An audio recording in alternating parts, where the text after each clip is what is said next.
नमस्कार दोस्तों, आपका हमारे YouTube चैनल धार्मिक कथाएं और कहानियां में स्वागत है। आज मैं आपको रविवार सूर्य देव की व्रत कथा सुनाऊंगी। अगर आपको यह कथा अच्छी लगी तो आप वीडियो को लाइक, सब्सक्राइब और शेयर जरूर कीजिएगा। आइए सुनते हैं रविवार व्रत कथा। प्राचीन काल में एक बुढ़िया रहती थी। वह नियमित रूप से रविवार का व्रत करती। रविवार के दिन सूर्य उदय से पहले उठकर बुढ़िया स्नान आदि से निवृत्त होकर आंगन को गोबर से लीपकर स्वच्छ करती। उसके बाद सूर्य भगवान की पूजा करते हुए रविवार का व्रत कथा सुनकर सूर्य भगवान का भोग लगाकर दिन में एक समय भोजन करती। सूर्य भगवान की अनुकंपा से बुढ़िया को किसी भी प्रकार की चिंता व कष्ट नहीं था। धीरे धीरे उसका घर धन्य धान से भर गया। उस बुढ़िया को सुखी होते देख उसकी पड़ोसन उससे बुरी तरह जलने लगी। बुढ़िया ने कोई गाय नहीं पाल रखी थी, अतः वह अपनी पड़ोसन के आंगन में बंधी गाय का गोबर लाती थी।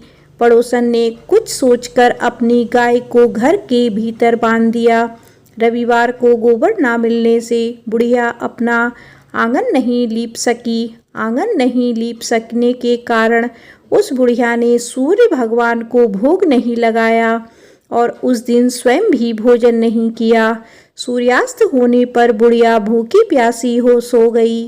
रात्रि में सूर्य भगवान ने उसे स्वप्न में दर्शन दिए और व्रत ना करने तथा उन्हें भोग ना लगाने का कारण पूछा। बुढ़िया ने बहुत ही करुणा स्वर में पड़ोसन के द्वारा घर के अंदर गाय बांधने और गोबर ना मिल पाने की बात कही। सूर्य भगवान ने अपनी अनन्य भक्त बुढ़िया की परेशानी का कारण जानकर उसके सब दुख दूर करते हुए कहा, हे माता, तुम प्रत्येक रविवार को मेरी पूजा और व्रत करती हो। मैं तुमसे अति प्रसन्न हूँ और तुम्हें ऐसी गाय प्रदान करता हूँ जो तुम्हारे घर आंगन को धन्य धान से भर देगी। तुम्हारी सभी मनोकामनाएं पूर्ण होगी। रविवार का व्रत करने वालों की मैं सभी इच्छाएं पूरी करता हूँ। मेरा व्रत करने व कथा सुनने से बाज स्त्रियों को पुत्र की प्राप्ति होती है। स्वप्न में उस बुढ़िया को ऐसा वरदान देकर सूर्य भगवान अंतर्ध्यान हो गए। प्रातःकाल सूर्य उदय से पूर्व उस बुढ़िया की आंख खुली तो वह अपने घर के आंगन में सुंदर गाय और बछड़े को देखकर हैरान हो गई। गाय को आंगन में बांधकर उसने जल्दी से उसे चारा खिलाया। पड़ोसन ने उस बुढ़िया के आंगन में बंधी सुंदर गाय और बछड़े को देखा तो वह उससे और अधिक जलने लगी। तभी गाय ने सोने का गोबर किया। गोबर को देखते ही पड़ोसन की आंखें फट गई। पड़ोसन ने उस बुढ़िया को आसपास ना पाकर तुरंत उस गोबर को उठाया और अपने घर ले गई और अपनी गाय के गोबर को वहां रख आई। सोने के गोबर से पड़ोसन कुछ ही दिनों में धनवान हो गई। गाय प्रतिदिन सूर्य उदय से पूर्व सोने का गोबर किया करती थी और बुढ़िया के उठने से पहले पड़ोसन उस गोबर को उठा ले जाती थी। बहुत दिनों तक बुढ़िया को सोने के गोबर के बारे में कुछ पता ही नहीं चला। बुढ़िया पहले की तरह हर रविवार को भगवान सूर्य देव का व्रत करती रही और कथा सुनती रही। लेकिन सूर्य भगवान को जब पड़ोसन की चालाकी का पता चला तो उन्होंने तेज आंधी चलाई। आंधी का प्रकोप देखकर बुढ़िया ने गाय को घर के भीतर बांध दिया। सुबह उठकर बुढ़िया ने सोने का गोबर देखा। उसे बहुत आश्चर्य हुआ। उस दिन के बाद बुढ़िया गाय को घर के भीतर बांधने लगी। सोने के गोबर से बुढ़िया कुछ ही दिन में बहुत धनी हो गई। उस बुढ़िया के धनी होने से पड़ोसन बुरी तरह जल भुनकर राख हो गई और उसने अपने पति को समझा बुझाकर उस नगर के राजा के पास भेज दिया। राजा को जब बुढ़िया के पास सोने के गोबर देने वाली गाय के बारे में पता चला तो उसने अपने सैनिक भेजकर बुढ़िया की गाय लाने का आदेश दिया। सैनिक उस बुढ़िया के घर पहुंचे। उस समय बुढ़िया सूर्य देव को भोग लगाकर स्वयं भोजन ग्रहण करने वाली थी। राजा के सैनिक ने गाय और बछड़े को खोला और अपने साथ महल की ओर ले चले।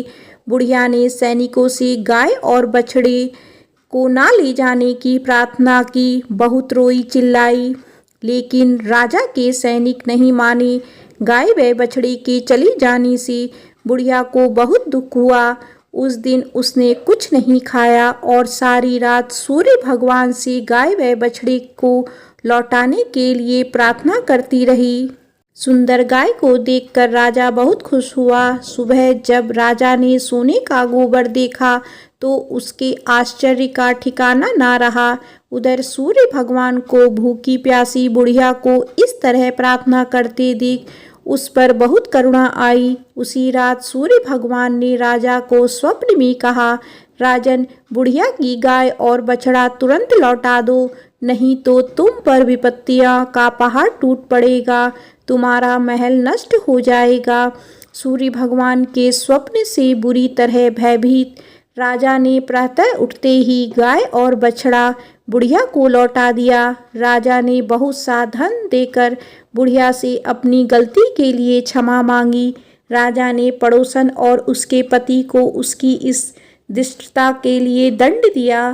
फिर राजा ने पूरे राज्य में घोषणा करवाई कि सभी स्त्री पुरुष रविवार का व्रत किया करें। रविवार का व्रत करने से सभी लोगों के घर धन्य धान्य से भर जाएंगे। चारों ओर खुशियां छा गई। सभी लोगों के शारीरिक कष्ट दूर हो गए। राज्य में सभी स्त्री पुरुष सुखी जीवन यापन करने लगे। बोलो सूर्य भगवान की जय।